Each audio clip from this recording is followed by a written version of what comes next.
G'day, Steve Morgan here, ABT, with a bit of a different interview today. This is the top 3 of the Daiwa BREAM Australian Open. And we don't look stupid, we've got the microphones here and here because we've got 3 anglers but only 2 mics. So that's how we got it. If you win the Open though, you don't have to have a stupid mic hanging off the side of your head, do you, Jamie McKeown? Happy about that.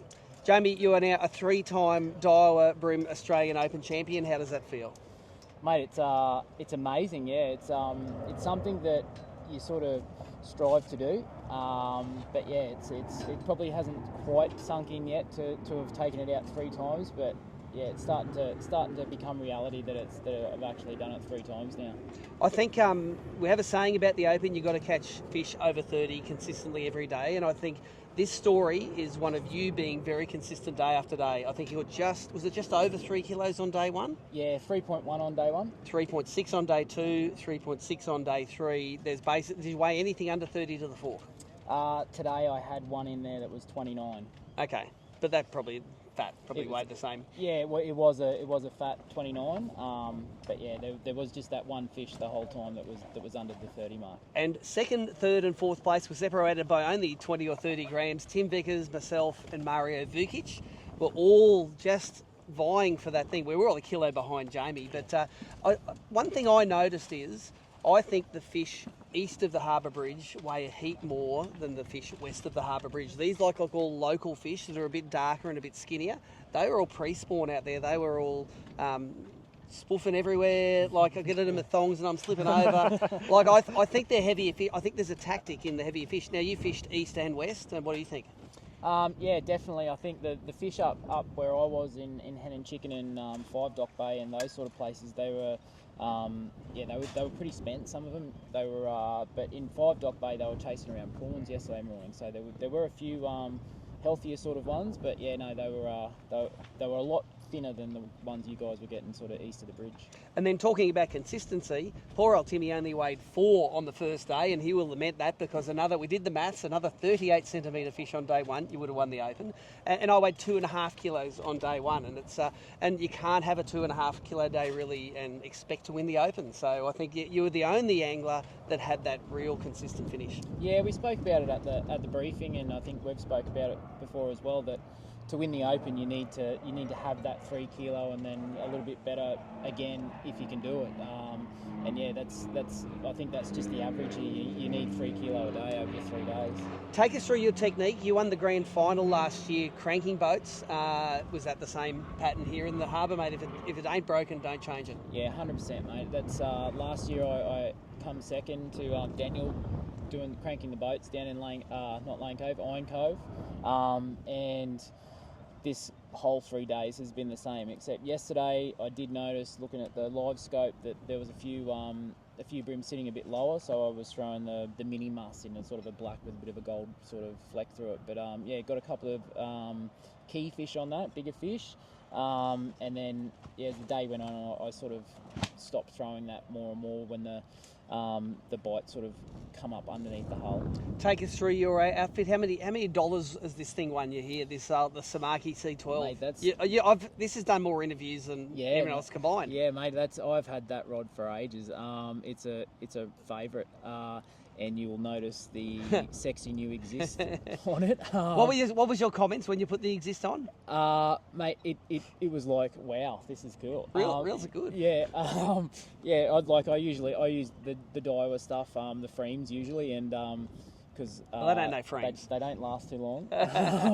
But with your duty cycle, maybe not. Yes. Yeah. So the salt sort of gets into a lot of my stuff, but yeah. So I won that at the briefing, thanks Tom Slater and Daiwa. So I put that on after day 1. Thought I would try and hone in on the sponsor Karma, and first fish I caught, I just was like, oh wow, this is cool. Nice. These expensive reels. So yeah, no. So that's the reel, that's the rod. What braid? What leader? So that's 14 pound or P.08, I think it is. X braid and 6 pound leader. That one there's one of your favourite coloured zip baits, but you've got something else on here as well. Tell us about this bait. Okay, so that was the other key bait this weekend. That's a Samaki Reddick, 40mm Reddick. They will be available very, very soon. So yeah, so it was just a matter of changing them up.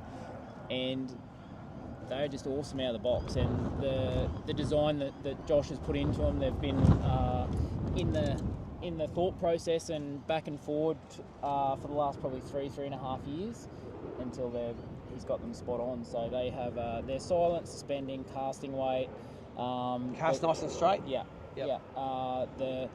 They have the toe point on them is sort of recessed into a bit of a scallop, and it faces forward, so it's a lot more user-friendly for guys that are getting into cranking pontoons or boat hulls to tune it and not over-tune it, because if you over-tune the zip baits, they'll actually it dulls the action a little bit. So you've got to be spot on and practice heaps with the zip baits. And I found these ones are a little bit easier, and you can keep your lure in the water longer when you're not mucking around. Amazing. Timmy Vickers, I was really interested with your technique. You told me at the weigh-in that you were fishing 3 pounds straight through with the hybrid shrimp from ProLure into the nastiest country you can find, and way up the back of it, because it was such a calm day, that's how you were buying the bites. Yeah, it wasn't something that I had in mind going into the tournament. It was just something that I adapted to, and I was able to milk it pretty well yesterday. But the wind picked up today, and it was a bit harder to get the lure to sink in there in the spots that I needed to. But take us through a cast. What do you do with this lure to get it in there and catch the big ones? I was just, because some of the walls are quite low, so just throwing it as low as I can and right back in there, and then all the bites, they just came on the sink. I'd let it sink for 10 seconds, start to wind up, and the weight was there. Anytime I'd start to work it, they just follow it out. I couldn't work out a way to get them to bite. It was just always on the sink. Yep. Yeah. It tends to be a big fish bait, doesn't it? It's I'm sort of falling in love with these things as well, because everything eats a shrimp that size, even a bream that doesn't want to eat. Yeah, I think the cranker crab's probably the best lure there is, whereas that I think is just as good. It's just not as versatile. But when the places you can, when you do work out where to use it, it certainly works. Tell us about your outfit here. This is one of the in-feet rods. Tell us which rod it is. So that's the in-feet crab rod. Yep. So 7'8". 7'8", yeah. So pretty much every rod I've got in the boat's a duff rod. I've got the one Daiwa. Channeling the sponsor That was the one that worked this week, yeah. What sort of 3-pound fluorocarbon do you use? It's the Femel spinning fluoro. The Yamatoyo stuff. Yeah, that's the one. And that's on a Shimano twin power there, mate. Yeah. So I need one rod and reel when you're in the zone, don't you? Yeah, well, going into it, if I could, normally when you're social fishing, you sometimes find a pattern you can run with it. It's not too often in the tournament you sort of figure something out. So it was good to actually figure something out and on the fly. To get and it so to when work. did you figure that out? On day 2 or at the end of day 1, or did it have something to do with missing the fish on day 1? Towards the end of day 1, I went back down the front and there was still no tide, and I looked into Watson's Bay and I'm like, I'm going to go in there while there's no tide. It's somewhere I think you still get bites without any flow.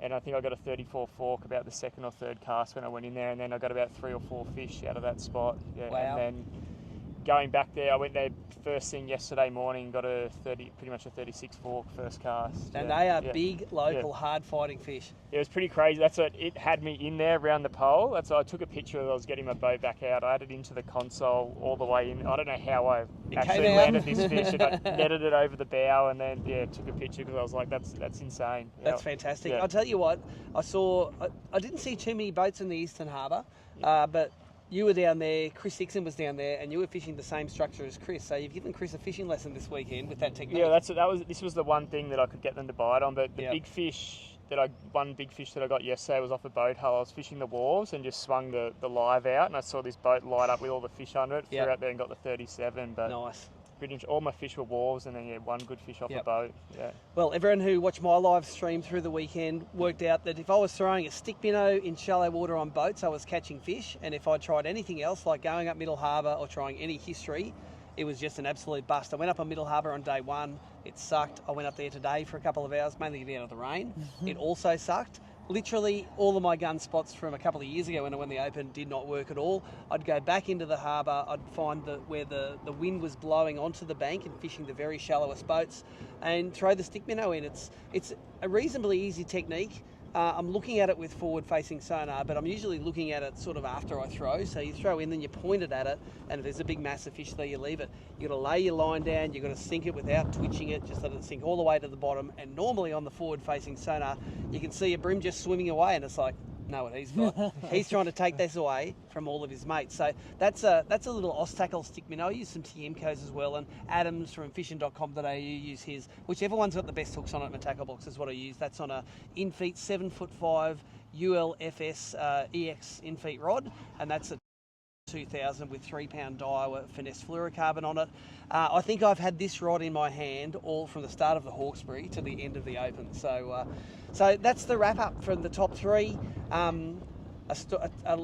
story of consistency, missing a fish on the first day and building some weights. I was very happy with my late upgrading. My first big upgrade this afternoon came at 104, I think it was, and it was a 25 fork for a 38 fork. And you know you're going to bed when that happens. Yeah. And I even caught another one just before I left, and it was a 26 fork for another 30 or 30. You know, I just think that the size of those fish in the Eastern Harbour, you're nearly doing yourself a disservice fishing Western Harbour because the fish are so heavy. So yeah, it wasn't a year of the reef. It wasn't the year of Timmy Vickers, but it's a year of a third-time Daiwa Australian Open champion. Well done, boys. Thanks for the updates. And I'm sure you'll hear these stories again in more detail on Deethy's podcast at the BREAM Project. Thanks, mate. Thank you.